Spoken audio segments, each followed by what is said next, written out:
오늘은 최근 아프가니스탄 뉴스와 관련하여 이승만을 생각해 보겠습니다. 아프가니스탄의 정부가 무너지면서 어떤 외국인이 한국도 아프간 꼴 날 것이라고 말했다고 합니다.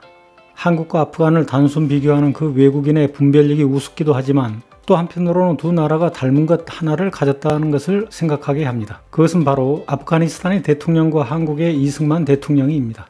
북한군의 남침에 대해 경계에 실패했고 몰래 도망치면서 서울 시민들에게는 안심하라고 방송하고 한강 다리 폭파했던 이승만. 6.25 전쟁 당시 미국은 이승만과 이승만의 군대를 믿지 못하여 전시작전권을 가져가 버렸을 정도로 이승만은 무능했습니다. 만약 김구와 항일 독립군이 우리 군대를 지휘했었더라면 북한이 감히 남침하지 못하도록 철저하게 대비했을 것이라고 나는 생각합니다. 한국이 아프간 꼴 날 것이라고 말하는 사람들은 그들이 아프간 대통령과 닮은 꼴인 이승만을 기억하고 있기 때문일 것입니다. 두 사람 모두 국가를 방해할 능력도 없고 준비도 안 된 대통령이었기 때문일 것입니다. 이승만을 추종하는 한국인들이 많다고 착각하기 때문일 것입니다. 나는 이승만 추종자를 볼 때마다 이승만보다 13살 많은 친일파 작가 이인직을 생각합니다. 그의 소설 귀의 성은 마님이 씨앗 길순이를 싫어하자 마님의 종 점순이가 길순이를 무참하게 살해한다는 줄거리인데 여기에서 씨앗이란 첩이라는 뜻으로 순수한 우리 말입니다. 이 소설에 등장하는 질투심 많은 부잣집 마님은 일본, 가난하고 착한 길순이는 한국, 마님에게 아첨하고 마님이 주는 돈을 얻어먹으려고 악독한 짓을 하는 점순이는 친일파라고 할 수 있는데 작가 이인직은 점순이의 삶이 보기에 좋았던지 친일파 이완용의 종이 되었습니다. 일본어를 모르는 이완용 대신 일본으로 건너가 한일합방 조약을 교섭했던 천하디 천한 종놈이었습니다. 길순이는 강동지의 딸이라 그 아이비에게 속기도 많이 속았는데 만일 남에게 그렇게 속았으면 다시는 참말을 들어도 거짓말로 들을 터이나 자식이 부모를 믿는 마음에 의심도 없이 또 속는다.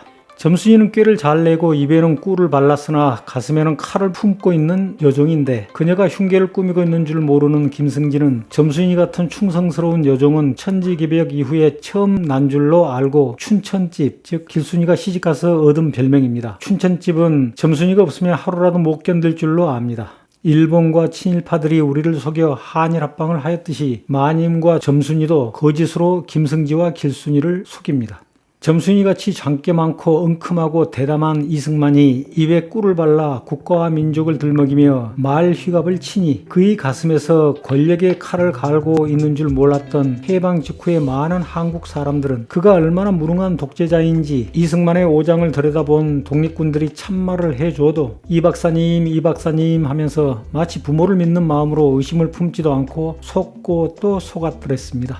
하지만 지금 한국에는 그런 어리석은 사람들이 점점 줄어들고 있습니다. 인터넷을 통해 스스로 찾아서 공부하고 확인하는 젊은이들이 크게 늘었기 때문입니다. 친일파 이인직의 소설에서 또 인용하겠습니다. 가난한 집의 딸이 말합니다. 어머니가 고생하시는 생각을 하면 내가 사람을 쳐 죽이고 도적질을 하여다가 어머니 고생을 면하게 할 도리가 있으면 하고 싶소.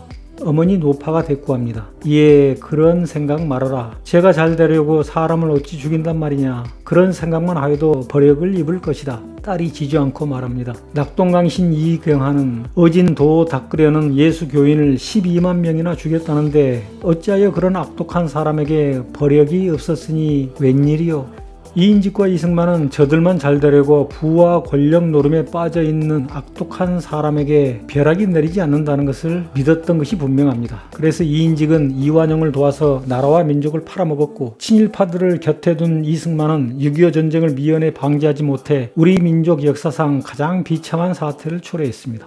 어머니 노파가 계속 딸에게 말합니다. 나라에서 무죄하고 착한 사람을 많이 죽이면 그 나라가 망하는 법이요. 나는 알고 있습니다. 무지하고 착한 우리 민족 수십만 명을 죽인 일본은 망해야 한다는 사실을. 보도연맹 학살사건, 여수 순천 학살사건, 제주 학살사건을 저질러 무지하고 착한 사람들 수십만 명을 죽인 이승만 정권, 그리고 수많은 학생들과 노동자들을 구금하고 고문하고 학살했던 사납고 간사한 박정희 정도한 정권이 결국 망했다는 사실을. 길순이의 어머니가 울부짖습니다. 하느님 맙소사, 밝으신 하느님 아래에 이러한 일이 있단 말이요. 우리가 살았다가 점순이와 최가를 붙들어서 토막을 툭툭 쳐서 죽이고 김승지의 마누라를 잡아서 가랑이를 쭉쭉 찢어 죽이고 그 자리에서 우리도 죽으려 하였더니 하느님이 죄 많은 년놈들을 위하여 주느라고 우리를 죽이시는구나. 이 문장을 읽으면서 나는 가난하고 착한 서민들에게 갑질하는 친일파 후손들을 떠올립니다. 세르반테스도 돈키호테에서 하늘은 흔히 나쁜 사람들도 돕는다고 하더군요. 참으로 거시기한 하늘입니다. 이인직의 소설에 이런 문장이 나옵니다. 우리는 저 남산에 떨어지는 꽃을 보고 아쉽다 하거니와 저 남산은 우리를 보고 무엇이라 할는지. 나는 이승만과 아프가니스탄 대통령 그리고 친일파 이인직에게 묻습니다. 너희들은 떨어지는 부와 권세를 보고 아쉽다 하거니와 깨어있는 국민들은 너희들을 보고 뭐라 할 것 같으냐. 마지막으로 지난 8월 15일 광복절날 홍범도 장군의 귀국 영상입니다. 독립을 위해 평생을 헌신하신 홍범도 장군님의 귀환을 모시게 되어 영광입니다. 지금부터 대한민국 공군이 안전하게 호위하겠습니다. 필승!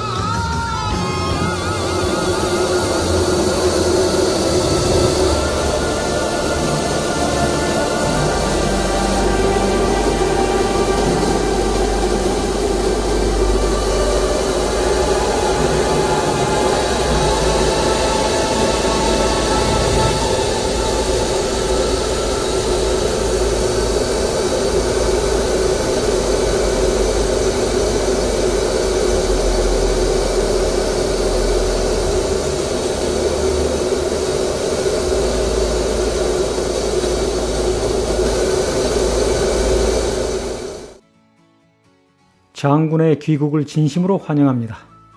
감사합니다.